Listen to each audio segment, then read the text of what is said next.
Welcome back to it, guys, the No Morning Show, where we continue to tell you about things that you ought to add to your calendar.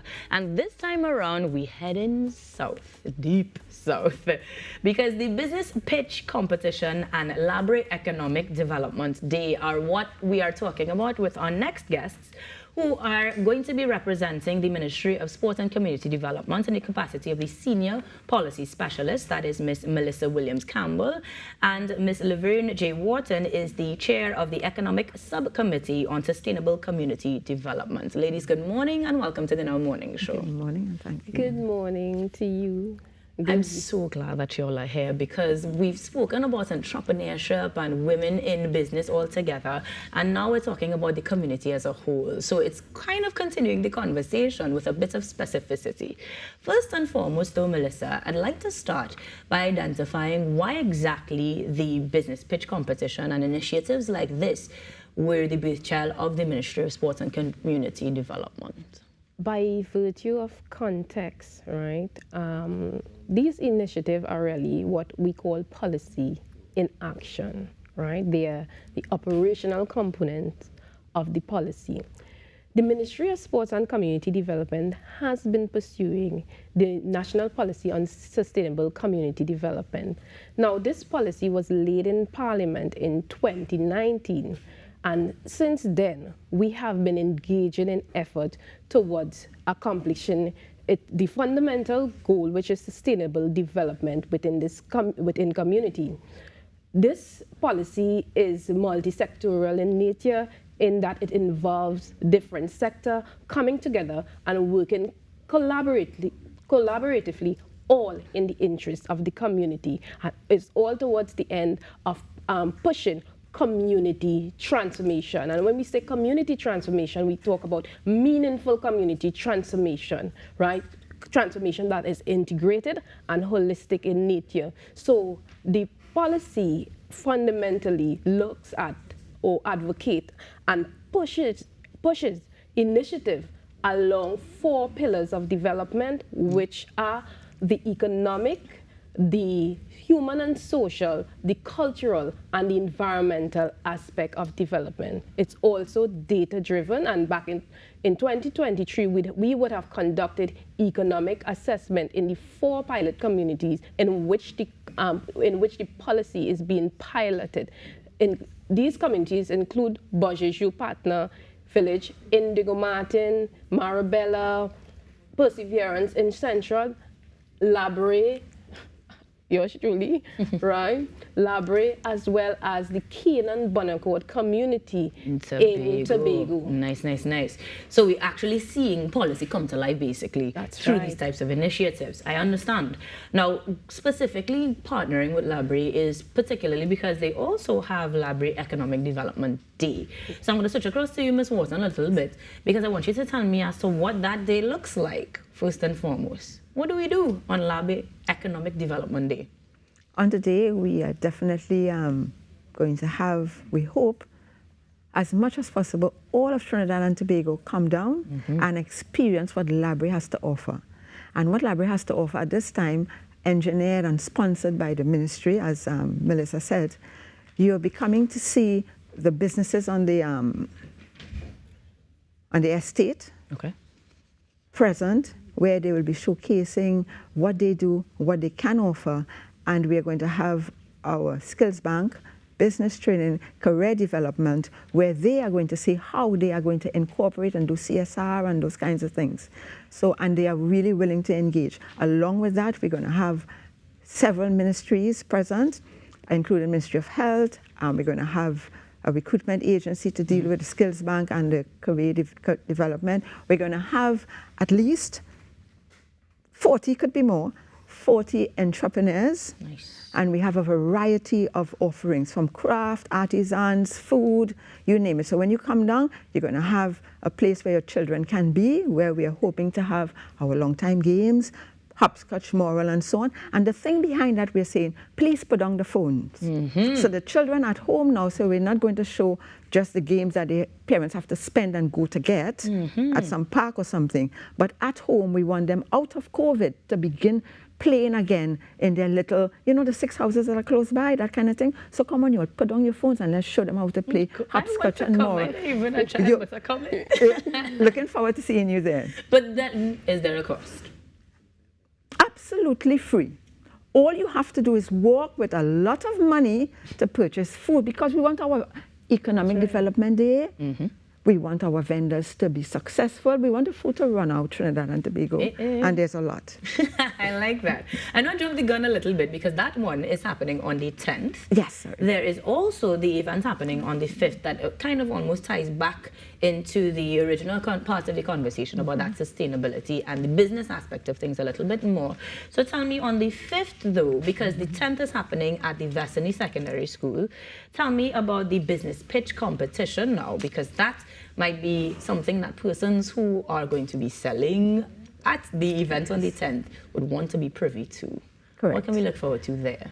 On the 5th is really just the final of the selection. Out of 41 applicants we've had, all from Brea, different genres of businesses. We have 5 categories, and they are going to be choosing 15 with the top, who scored top on the rubric. Right. So it's not a competition. The competition is in themselves. Do your business pitch. On the 5th is the final judging, and we have a caliber of judges, and this is managed more or less by NETCO for the Brea Community Development and Social Development, and the Chamber as well. And these business pitches are all from Brea. On the 5th, those awardees. On the 10th, that's when they're going to be presented, not with surprise, but presented before. So come on, John Public, come on down, give your claps. $400,000. And we'll be having a kid. So explain that $400,000, because it would seem as if technically the persons would have earned that on the 5th, technically. So how is that allocated and what is that towards? That is prizes, right? We want to say investments. Okay. So it's really investing in their business as they present their business pitch. So you're saying, you're justifying why I should be given 50,000, 10,000, 5,000. So across the 15 selected, or the finalists, that's going to be shared evenly and in tiers. And as well, we're going to have follow-up training. NETCO has promised to do all their terrific things concerning an incubator style, which is really great. So they're growing the bird from the egg. All in Brea.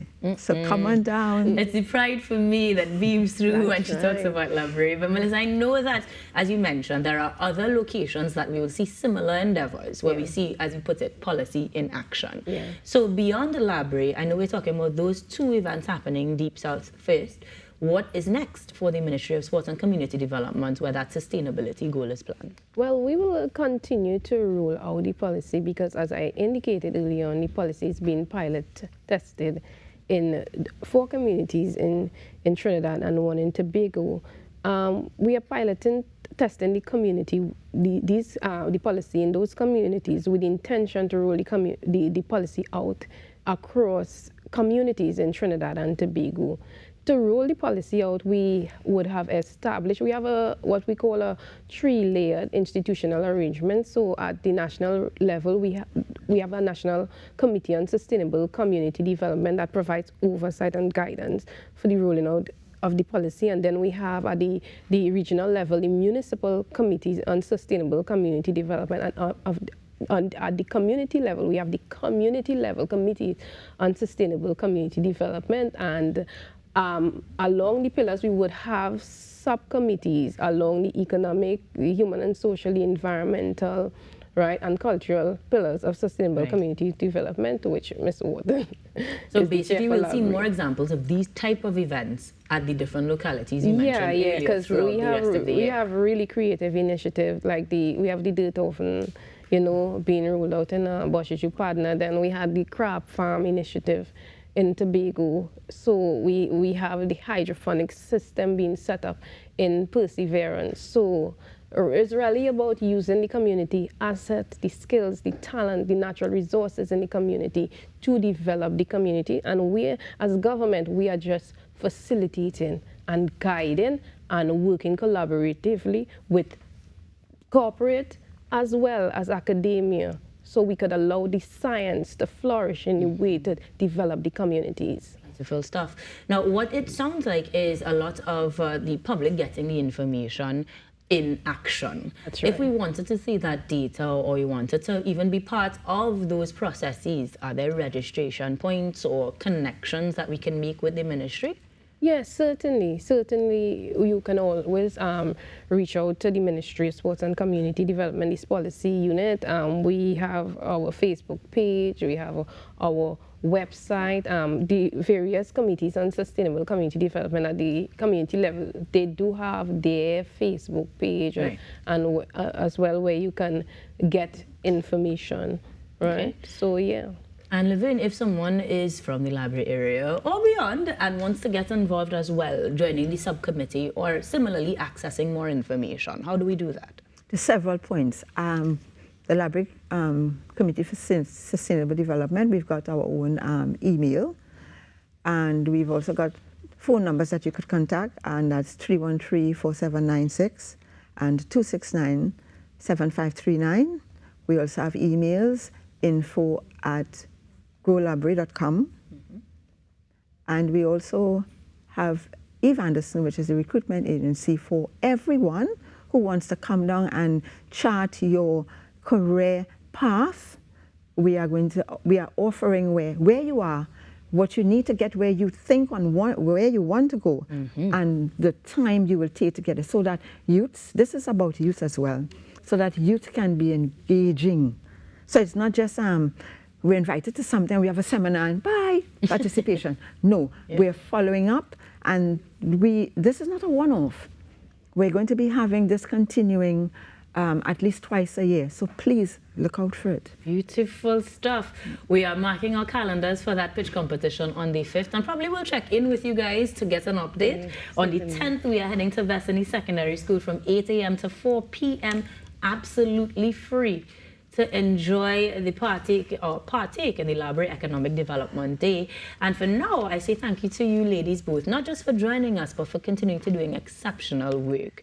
Thank you to Ms. Melissa Williams-Campbell, the Senior Policy Specialist for the Ministry of Sports and Community Development, and to Ms. Laverne J. Wharton, the Chair for the Economic Subcommittee on Sustainable Community Development, giving us lots to learn, lots to look forward to, and lots more after the break here on the Now Morning Show. Stick around, guys. Since they was young, she said that